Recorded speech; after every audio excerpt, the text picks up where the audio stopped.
तो अगर आयोडीन का अवशोषण इस ग्रंथि के द्वारा नहीं होगा तो फिर थायरॉक्सिन नहीं बनेगा या टेट्रा आइडोटायरोसिन नहीं बनता है। तो अब हमको बताइए कि जब टेट्रा आइडोटायरोसिन बनाने के लिए आयोडीन की आवश्यकता थी, किसकी? आयोडीन की, और वही नहीं है, उसी की कमी है, तो क्या ये थायरॉक्सिन हार्मोन बनेगा? नहीं बनेगा।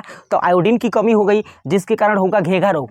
अब इस रोग में क्या होगा कि ये जो थाइमस ग्रंथि है ना, ये जो थायराइड ग्रंथि है, इस थायराइड ग्रंथि में काफ़ी सूजन हो जाएगा। क्या हो जाएगा? सूजन, जिसके कारण ये जो बाहर का संरचना ऐसा फूला हुआ दिखाई देगा। तो आज फिर बायोलॉजी के एक मस्त डायग्राम के साथ आपके सामने उपस्थित है, जिसमें हम तितली जैसी दिखने वाली थायराइड ग्रंथि के स्ट्रक्चर और इसके फंक्शन, यानी इसके अंदर से निकलने वाले जो हार्मोन हैं उसके फंक्शन के बारे में फुली डिटेल्स में पढ़ने वाले हैं। तो हमारा साथ दीजिएगा अंत तक, ताकि आपको अच्छे तरीके से ये तितली जैसी देखने वाली ग्लैंड जो हमारे ट्रैकिया के ऊपर उपस्थित होती है, इसकी संरचना और इसके फंक्शन को समझा सके। तो आइए शुरू करते हैं आज के सेशन को। तो जैसा कि हमने कहा था कि जो थायराइड ग्रंथि है ना, ये हमारे श्वास नली पर स्थित होती है। आप देख पा रहे हैं डायग्राम में कि यह एक श्वास नली है, ट्रैकिया, जिसको हम श्वास नली बोलते हैं। इसके ऊपर ये जो आपको हम पिंक कलर से जो ग्रंथि दिखाया ना, इसी ग्रंथि का नाम क्या है? थायराइड ग्लैंड, जिसके दो लोब होते हैं। कितने लोब होते हैं? दो पालिकाओं में बटा होता है। इधर वाला जो पालिका या लोब है ना, इसको बायां लोब या लेफ्ट पालिका या इसको बायां लोब कहते हैं, और इस साइड में जो है ना, इसको बोलते हैं दायां लोब। इन दोनों लोब्स को जोड़ने के लिए बीच में एक ब्लैक जैसी संरचना आपको दिखाया हमने, ठीक है। इस वाले संरचना को इस्थमस कहते हैं। क्या बोलते हैं? इस्थमस। यानी थायराइड ग्रंथि के मध्य भाग को इस्थमस कहा जाता है। क्या? इस्थमस। तो यही वो ग्रंथि है जहाँ से मुख्य रूप से बहुत सारे एंजाइम निकलते हैं। देखिए, जब हम इसको अनुप्रस्थ काटेंगे ना इस तरह से, तो इसकी संरचना इस तरह से दिखाई देती है। अब इसके अंदर का अध्ययन करें तो ऐसे गोलाकार संरचना आपको बहुत सारा दिख रहा होगा। तो इस गोलाकार संरचना को ना हम फॉलिकल या पुट्टिका कहते हैं। इसमें से एक गोलाकार संरचना को फॉलिकल या पुट्टिका कहते हैं, जिसके अंदर बहुत सारी कोशिकाएं होती हैं। इसमें से एक फॉलिकल, ये वाला जो है, ये सबके सब फॉलिकल जितने हैं ना, सब एक दूसरे से जुड़े हुए हैं, और शरीर में एक दूसरे को जोड़ने वाले ऊतक होते हैं, जिनको बोलते हैं कनेक्टिव टिश्यू या संयोजी ऊतक। तो यही संयोजी ऊतक जो है ना, इस सभी पालिकाओं को या सभी पुटिकाओं को, सभी फॉलिकल्स को एक दूसरे से जोड़े हुए हैं, जिसके मध्य भाग के अंदर एक चिपचिपा द्रव होता है, जिसको हम कलील कहते हैं। क्या कहते हैं? कलील। तो कलील कहाँ होता है? एक फॉलिकल के अंदर होता है। मतलब सबके अंदर क्या होता है? कलील होता है, और इसी कलील के अंदर जो लिक्विड पदार्थ है, इसके अंदर होता है आयोडीन। अब बात आता है कि आयोडीन आया कहाँ से। तो दोस्तों, जब हम भोजन करते हैं ना, तो भोजन के अंदर जो नमक है ना, नमक, उस भोजन के अंदर के नमक के अंदर उपस्थित होता है आयोडीन।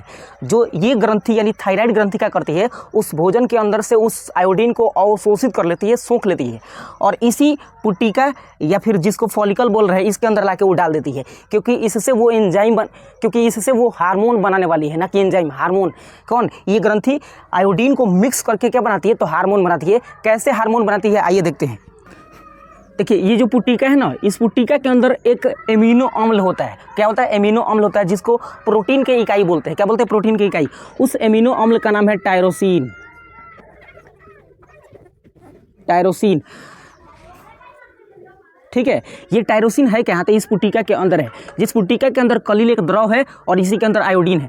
मतलब जब ये ग्रंथि हार्मोन बनाएगी ना, तो इन तीन चीज़ों का इस्तेमाल करेगी। किसका? कलील, आयोडीन और टायरोसिन, जिसको एमिनो अम्ल बोल रहे हैं। ये तीनों मिलाकर ना एक विशेष प्रकार के रसायन का निर्माण करती है ये ग्रंथि, जिसका नाम है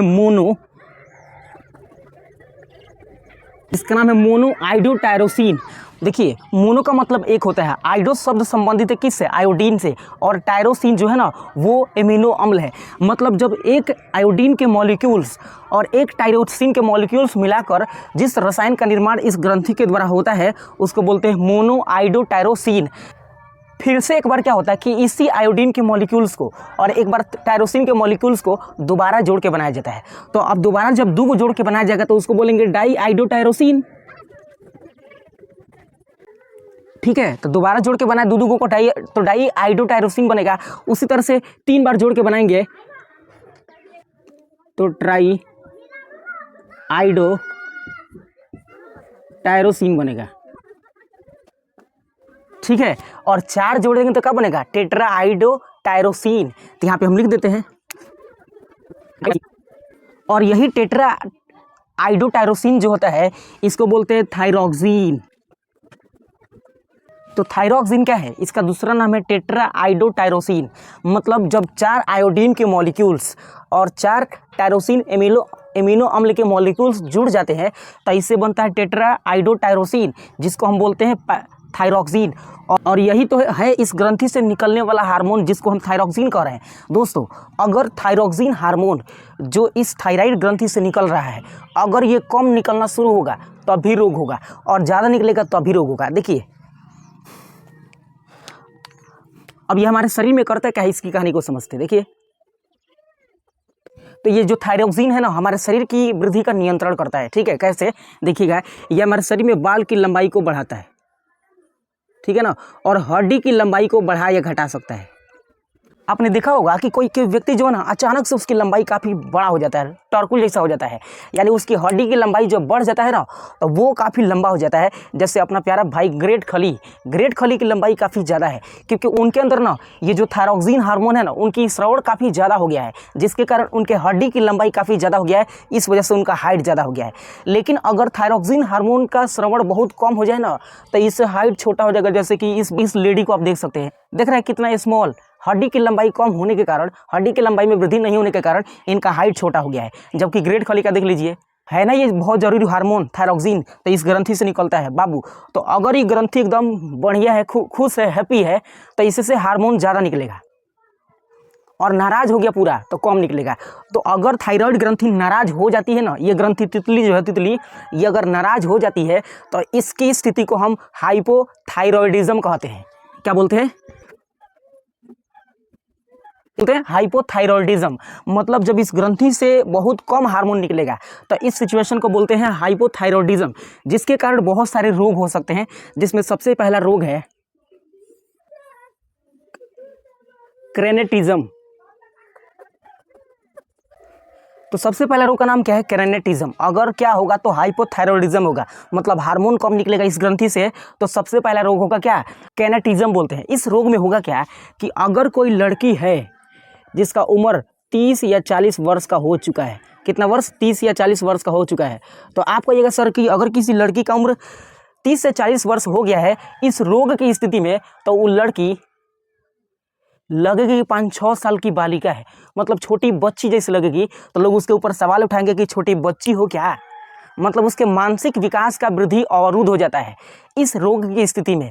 कि अगर इस ग्रंथि से हाइपोथायरॉयडिज्म यानी कम हार्मोन निकलेगा तो वो छोटी बच्ची हो जाएगी, भले ही उसका उम्र 30 से 40 वर्ष है। तो क्या है?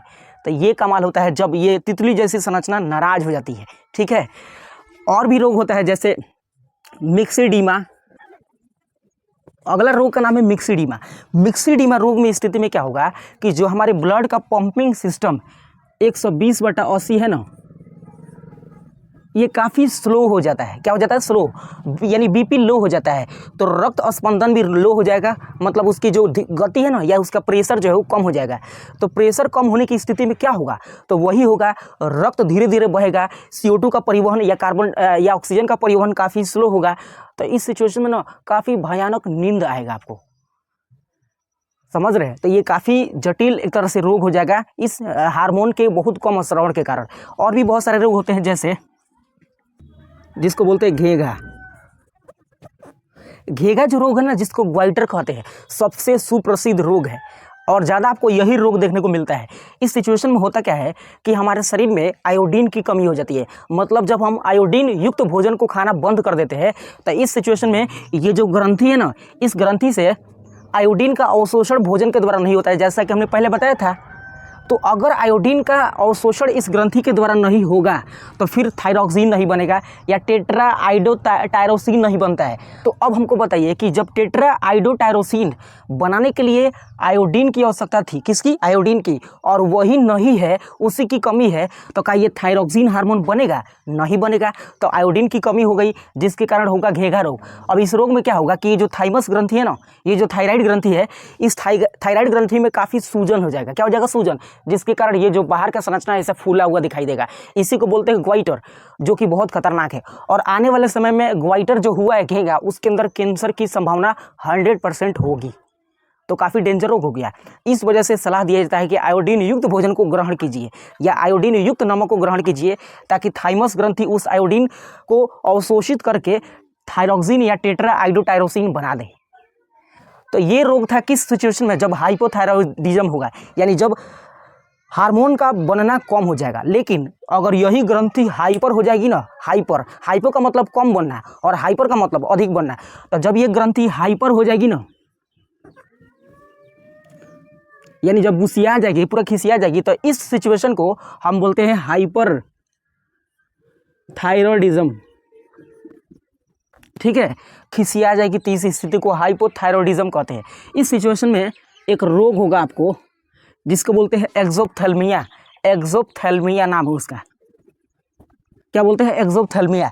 इस रोग में होगा क्या कि जो आपका गोलका गोलका आँख है ना, ये बाहर निकलना शुरू हो जाएगा। माने पूरा बाहर नहीं निकलेगा, कुछ इस तरह से बाहर निकल जाएगा, ऐसे मतलब थोड़ा सा बाहर। ठीक है, जिसके कारण लगेगा कि आपका आँख बाहर निकलना शुरू हो गया है। यानी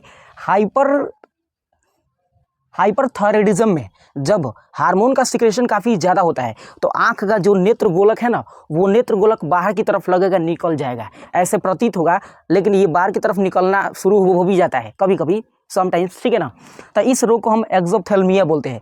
तो आई होप आपको ना थायराइड ग्रंथि की पूरी कॉन्सेप्ट कैसे बना है, ये कहाँ पे है, इसके द्वारा कौन कौन से हार्मोन बने हैं, उस हार्मोन से होने वाले रोग के बारे में जाना।